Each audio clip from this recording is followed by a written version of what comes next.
Cambiamos de tema, pero por supuesto no. Como siempre hacemos aquí en Recalculando, ustedes saben que falleció un querido amigo, José Pablo Feynman, filósofo, bueno, historiador, escritor, periodista, guionista. Uno trata de hacerle justicia y es imposible de tantas facetas que ha tenido el querido José Pablo. Murió a los 78 años, habíamos conversado hacía poquito tiempo. Era siempre alguien que aportaba muchísima claridad, que directamente cada una de sus ideas nos regalaba una forma de pensar distinta a esa misma realidad. Había realizado estudios sobre el peronismo, sobre la política en general, había escrito sobre Néstor Kirchner en ese libro que se tituló El Flaco también. Bueno, hay muchísimas cuestiones y un raro mérito de tantos que ha tenido José Pablo, que es su programa de televisión en el canal Encuentro. El programa más visto en la historia del canal Encuentro ha sido todo el ciclo que se llamó y se llama, por supuesto porque está vigente, Aquí y Ahora, donde él aplicaba la filosofía y lo mezclaba con la literatura y nos acercaba un poco todo ese mundo. Este es nuestro pequeño homenaje.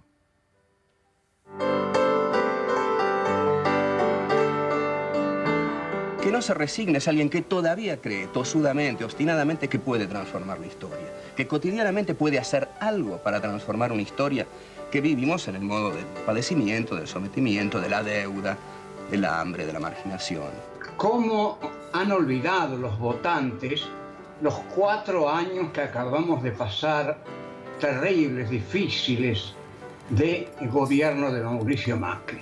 Un gobierno que todos lo sabemos, hizo una deuda externa descomunal, nos dejó atados y creó la pobreza. ¿Cuál es el principal rasgo de su carácter? Desearía que fuera la alegría, no sé, pero desearía que fuera la alegría. Capaz que eso, ¿no? Capaz que eso.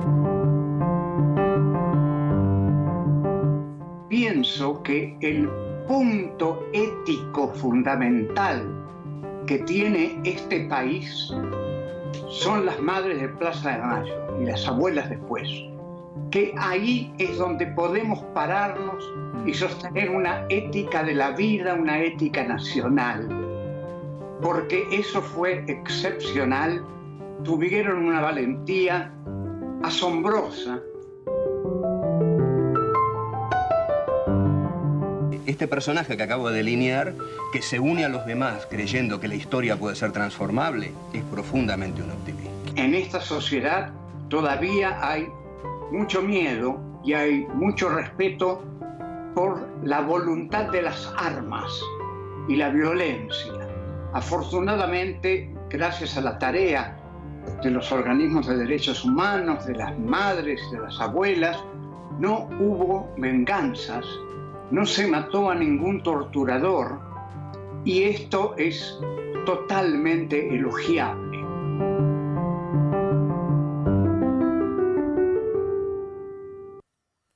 Bueno, un imprescindible, lo vamos a extrañar muchísimo y lo vamos a tener siempre entre nosotros, ese es siempre nuestro compromiso, porque su palabra, porque su pensamiento nos ilumina cada vez que lo leemos, cada vez que lo escuchamos y cuando no lo estamos haciendo ya lo estamos recordando, con lo cual siempre está vigente. Eduardo Rinesi, buenas noches, ¿cómo estás? ¿Cómo estás, Julián? Eduardo es filósofo, es politólogo, es profesor universitario, es una persona muy conocida, prolífico, autor también. Tenemos muchas cosas para hablar con Eduardo Rinesi, pero lo primero es José Pablo Feynman, ¿no? Y un poco también, por supuesto, y porque siempre está con nosotros, Horacio González, y ese juego maravilloso que existió entre ellos, de esa dialéctica permanente de hablar de la realidad, hablar de la política, usar la literatura muchas veces para leer eso que nos pasa, ¿no? Sin duda. Te diría que desde el comienzo del itinerario intelectual de ambos, ¿no? Desde los años ya remotos de la vieja revista Envido. Una revista importantísima en la cultura política argentina, que por suerte hoy podemos leer muy fácilmente gracias a la edición facsimilar que hizo la Biblioteca Nacional en los años en los que la dirigió Horacio. Claro. Efectivamente, y es muy importante, entre las muchísimas cosas que hizo Horacio al frente de la Biblioteca Nacional, una gestión extraordinaria. Una cosa muy importante que hizo fue, en efecto, volver a dar a conocer revistas fundamentales de la cultura literaria, política argentina de los años 50, 60, 70, que de otro modo era muy difícil poder volver a leer. Y la edición facsimilar de Envido es realmente muy interesante. Envido fue una revista hecha por jóvenes peronistas de los primeros años 70, entre ellos un muy joven José Pablo Feynman, el propio Horacio, que escribe allí artículos muy importantes. Y es interesante ver, en efecto, cómo desde esos años muy tempranos en la vida de ambos, se inicia entre ellos, como vos decís, una conversación que llegó hasta los últimos días de ambos, ¿no? Hasta el conmovedor, verdaderamente conmovedor homenaje que le hace José Pablo a Horacio cuando se muere Horacio. El parrafito ese que publica José Pablo es impresionante, ¿no? José Pablo ya estaba muy enfermo, sabía que se moría y le hace una despedida absolutamente emocionante. ¿Qué le dice? No me lo acuerdo exactamente, me acuerdo del final. El final es algo así como, esperame que ya voy, ¿no? Es muy impresionante.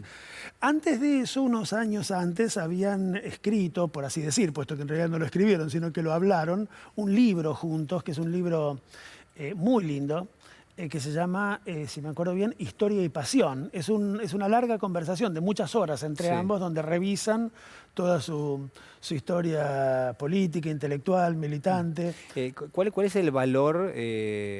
Obviamente digo, un valor per se, por supuesto tienen ambos, pero digo, si tuvieses que destacar, ¿cómo se da esa conexión con la política, que viene del lado de la literatura? Digo, ¿cómo se trabaja eso?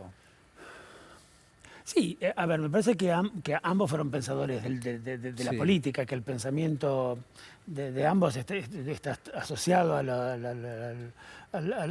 angustia por el drama nacional, por la historia nacional. José Pablo pensaba la Argentina pensando la política y la literatura del siglo XIX. Su libro Filosofía y Nación, que es un libro muy importante, ¿no? Que publicó en los primeros 80, al inicio del ciclo de la transición a la democracia, recogiendo muchas de sus preocupaciones juveniles. Era un Feynman todavía bastante joven, el de los años 80. Es un libro muy importante. Y en el caso de Horacio, bueno, su obra es prolífica, es gigantesca, es monstruosa, es genial. Y siempre tuvo como centro a la Argentina. Fue y vino sobre miles de temas, pero incluso cuando hacía, yo diría, filosofía en la forma que uno diría más descontextualizada, siempre estaba la Argentina allí en el fondo de sus preocupaciones.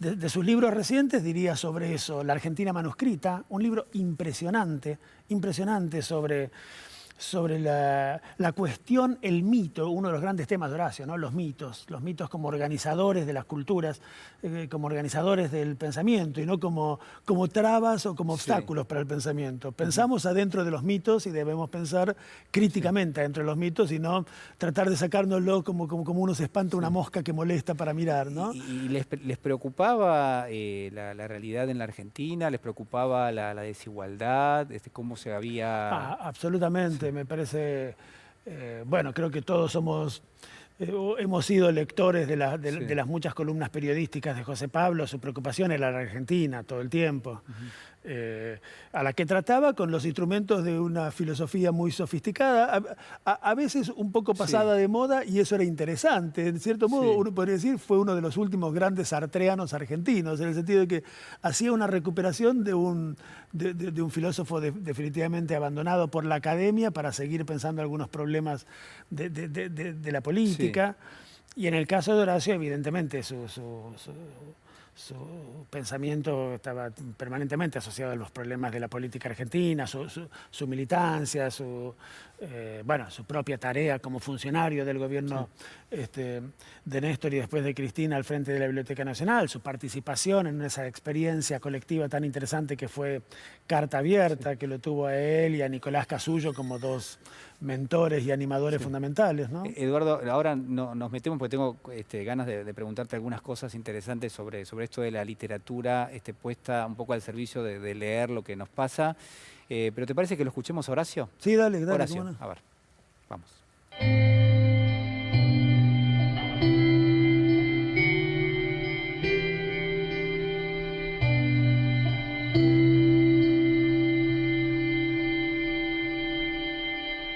evidentemente hay muchos sectores muy específicos de la economía mundial o de la globalización, como queramos llamarla, que se prestan por la vía de préstamos extraordinarios o lo que fuera, a tratar de sostener hasta las últimas consecuencias el gobierno de Macri. Y cuando digo hasta las últimas consecuencias, digo también que están ellos dispuestos a hacer cualquier cosa para perdurar. De ahí el peligro de esta situación en que estamos viviendo, que por supuesto tiene que ver con las fuentes de cegamiento, de oscurecimiento sobre la historia nacional. ¿Qué les importa que la Argentina tenga un problema con la deuda desde Baring Brothers en 1822? ¿Y qué les importa que la historia de Argentina de algún modo es la historia de los vaivenes que tuvo su deuda con distintos organismos internacionales?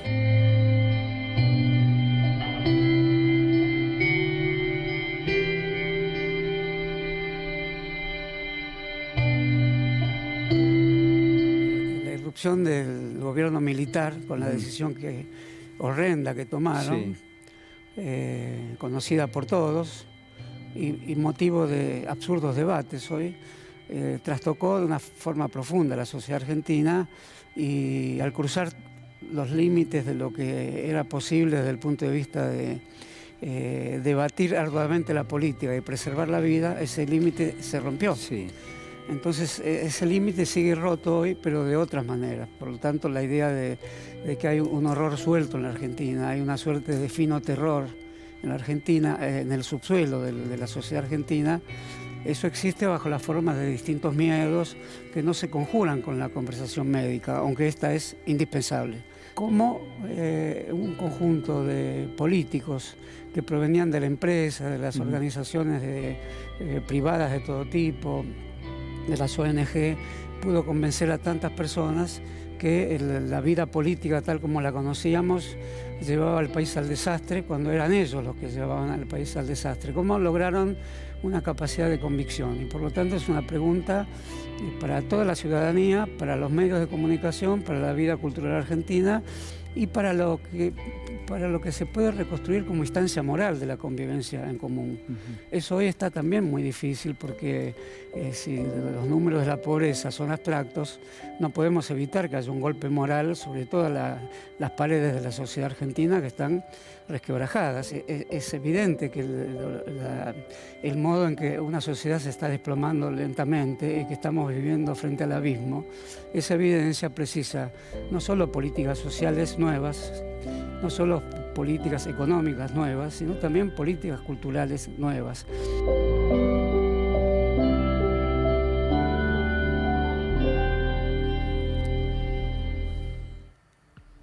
Eduardo, te veía prestando mucha atención a lo que decía Horacio. Has compartido cátedra con él, ¿no? Has trabajado mucho con él. Sí, por supuesto. No, un personaje fundamental en mi vida. Siempre me impresiona mucho escucharlo ahora.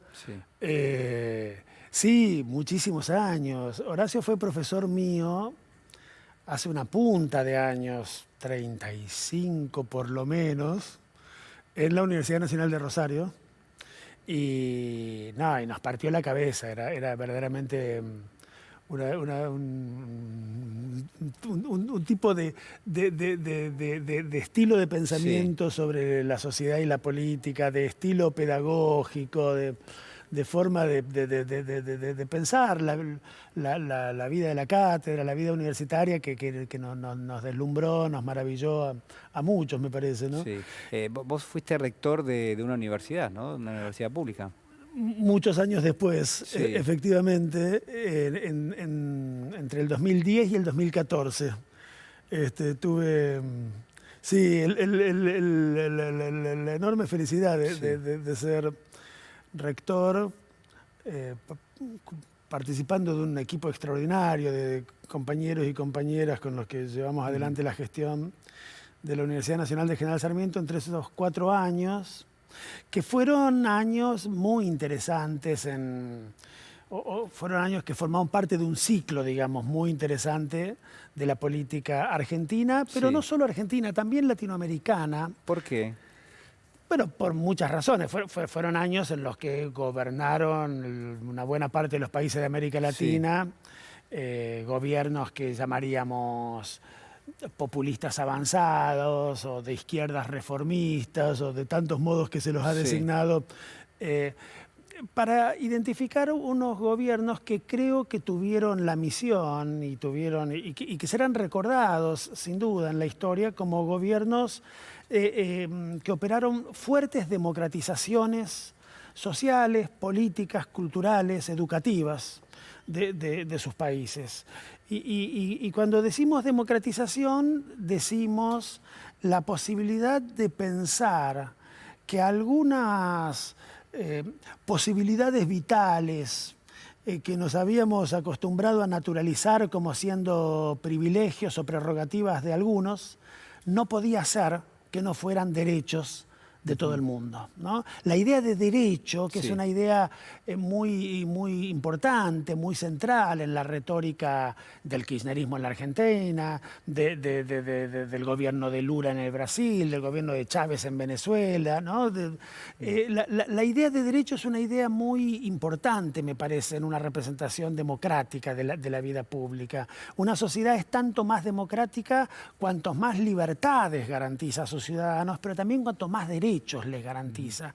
Y una cosa muy interesante que pasó en América Latina a partir de la primera década del siglo XXI, y muy específicamente a partir de que pudo suscribirse y firmarse un documento importantísimo en el año 2008, que fue la declaración de la Conferencia Regional de Educación Superior de ese año, una conferencia que cada 10 años organiza el Instituto para la Educación Superior de América Latina y el Caribe de la UNESCO, y que en ese año 2008 produjo una declaración extraordinaria que empieza diciendo: la educación superior es un bien público y social, un derecho humano universal y una responsabilidad de los estados.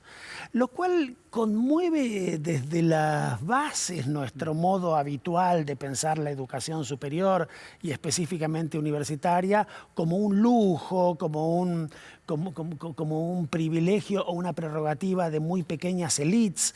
En realidad, a decir verdad, a lo largo de los 1000 años de historia que tienen las universidades en la cultura de los países de Occidente, la verdad de la milanesa es que las universidades han sido un privilegio de élites muy reducidas de los países. Las universidades han tendido a ser máquinas de fabricar esas pequeñas élites que los países necesitaban, y el salto que va de esa representación a la que nos permite pensarlas hoy como derechos humanos universales de los ciudadanos y de las ciudadanas, de los y las jóvenes, pero también de los pueblos, entendidos como sujetos colectivos que tienen que tener derecho a que el trabajo que realizan las universidades, su trabajo formativo, su trabajo investigativo, su trabajo de producción y puesta en circulación de conocimiento, ¿no?, les reditúe en mejoras de su vida común. Yo creo que ese principio que hoy organiza nuestra representación sobre la cuestión universitaria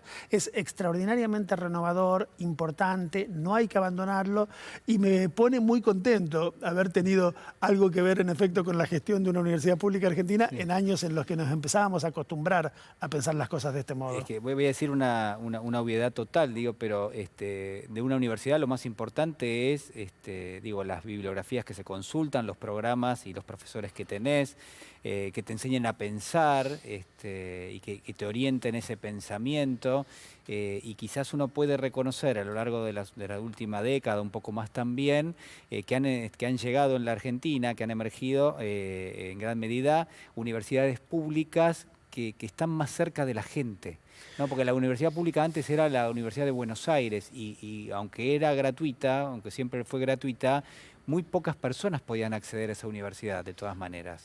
Sí, durante mucho tiempo, el sistema universitario público argentino fue un sistema pequeño, hecho de universidades grandes. Un puñado de universidades grandes en grandes centros urbanos, Buenos Aires, La Plata, Mendoza, Tucumán, Bahía Blanca, etc.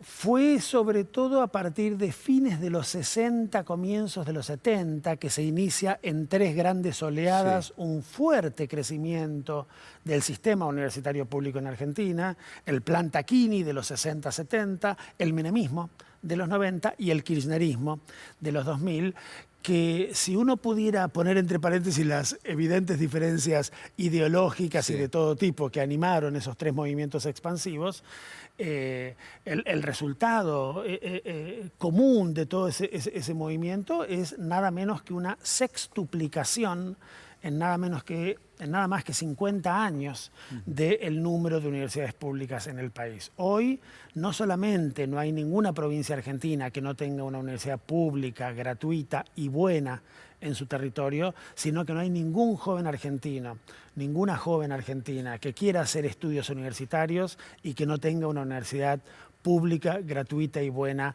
a no mucho más que un rato Sí. razonable de viaje de su casa. Bueno, igual ¿no?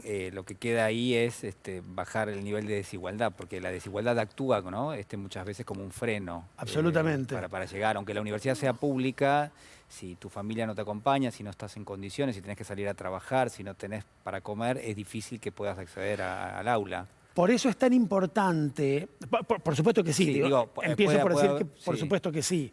Digo más, esas desigualdades empiezan a operar Sí. desde bastante antes De de que antes. los y las jóvenes tengan la posibilidad de pensar en ir a la universidad. Sí. En nuestro país, y esto es tremendo, 1 de cada 2 jóvenes en edad de haber terminado la escuela secundaria no la terminaron y muchos de ellos no la terminarán jamás. Y eso es tremendo, ¿no? En realidad, cuando uno piensa la cuestión de la educación superior como Sí. un derecho universal, está pensando casi en una especie de lujo en una sociedad que no puede atender necesidades y derechos mucho más fundamentales. Pero justamente por eso, Julián, es tan importante el desarrollo de políticas públicas activas del Estado para garantizar que los chicos terminen la escuela, que los adolescentes terminen la secundaria, que los jóvenes puedan entrar a la universidad y continuar sus estudios, ¿no? 2 sociólogos de la educación franceses que son muy buenos, muy interesantes, que suelen escribir sus libros juntos. Sí. Han escrito uno hará unos 15 años, muy interesante. ¿Te acordás el nombre? Sí, El elitismo republicano, de Christian Baudelot y Roger Stablet, que dice 2 cosas muy interesantes, muy interesantes. Lo primero que dicen es, en todos los países del mundo, en todos, a los hijos de los ricos les va en el sistema educativo mejor que a los hijos de los pobres, ¿no? Eso es obvio, eso ya está recontradicho, recontraprobado, recontrasabido, y es una gran crueldad, Sí. pero en efecto más o menos ilevantable. Al mismo tiempo, lo que muestran Baudelot y Stablet, que a mí me resulta muy impresionante y que nos deja sin ninguna excusa para no hacer política, es que en aquellos países donde hay políticas públicas, estatales, institucionales, universitarias, para compensar las desigualdades que produce el sistema económico, el grado de incidencia de la clase social de los papás sobre la performance educativa de los hijos es 3 veces menor Mirá. que en los países donde no hay esas políticas públicas. O sea, no hay excusa. No hay excusa. Hay que hacer política, hay que dar sistemas de becas, hay que romperse el alma para que nuestros pibes, nuestros jóvenes, nuestros adolescentes, puedan terminar la escuela, puedan hacer la universidad, porque la escuela y la universidad son no privilegios, sino derechos que los asistan. Eduardo, te quiero agradecer muchísimo por estar con nosotros esta noche. Me quedan muchas cosas pendientes para charlar con vos, entre ellas, bueno, nada, tu abordaje permanente de Shakespeare, de Hamlet, del cual has hecho la mejor traducción que hay aquí en nuestro país y en la región. Así que, bueno, y tantas otras cosas que, nada, te vuelvo a invitar, por supuesto, como siempre, para seguir charlando. Encantadísimo, Julián, con mucho gusto. Muchísimas gracias. Al contrario. Nosotros nos despedimos.